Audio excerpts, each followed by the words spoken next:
5 stages of grief: denial, anger, bargaining, depression, and finally acceptance. First comes denial. The border crisis is on their doorstep. And they were begging people to care about it for years. We need to take some lessons. That's what that was. The lessons are not. Who's there? When we experience a loss, we feel shocked and numb, and then simply deny what happened. I think that it had nothing to do with policy. I think this was a referendum of cultural resentment in this country.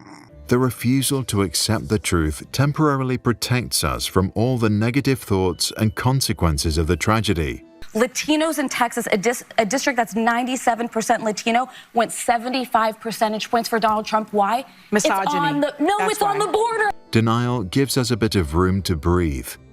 It has almost a funeral-like vibe. Despite the music that you hear playing in the background, people are very somber. How did we get here? How did we get here? Then comes anger. And they say, oh, Jake, you're too angry. Too angry? What?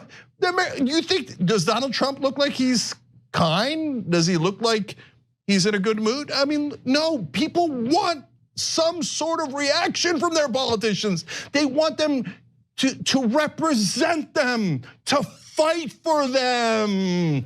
We feel furious and resentful, often blaming ourselves or others for the catastrophe. Okay, so I was wrong. A lot of astrologers were wrong. A lot of us were wrong. But if you think that right now is the time to tell me that you don't believe in astrology, who gives a about astrology right now, dude? Anger shields us from pain. We feel less vulnerable and more in control of the situation. No! Democrats, I hate them. They've cost us election after election. They're corrupt.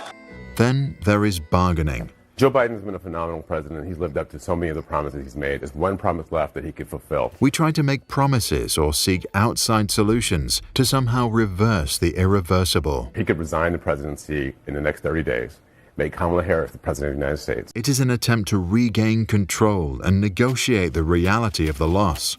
It would make sure that it would dominate the news. Democrats have to learn drama and transparency and doing things that the public want to see. When the loss sinks in, depression follows.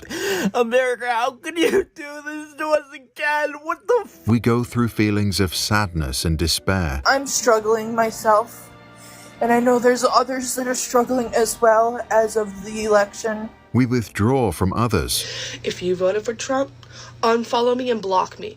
If you didn't vote, unfollow me and block me. You think I would ever even dare bring a child into this country now?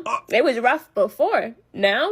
No. As we face reality, depression can help us process our grief. Healing can begin. He's so demented.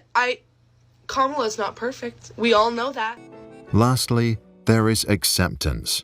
We come to terms with what has happened. This does not mean we forget, but we find a way to integrate the loss into our life. We may now honor the memories of those who have departed and look ahead, knowing that after all, life goes on.